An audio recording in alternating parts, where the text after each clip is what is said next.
Good morning সকলকে। দেখুন আমার এই অতিথিরা সকাল সকাল এসে গেছে আমার কাছে। আমার মাথার উপর এসে, আমি বাইরে বেরোলেই মাথার উপর এসে করে। এই পাখিটার নাম হলো নয়েজি মাইনার।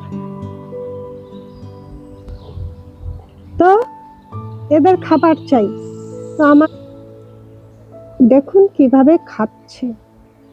আমি মনে করি মানুষকে খাওয়ানোর থেকে এদের খাওয়ানো অনেক লাভজনক। এরা ভালোবাসতে জানে, এদের ভালোবাসা নিঃস্বার্থ। মানুষ তো স্বার্থে ভালোবাসে, যতই ভালো করে খাওয়াও না কেন, নুন কম, ঝাল বেশি, তেল বেশি, নানান মানুষের কথা শুনতে হয়। আর এরা খাবার জন্য অপেক্ষা করে কখন এদের খাবার দেব।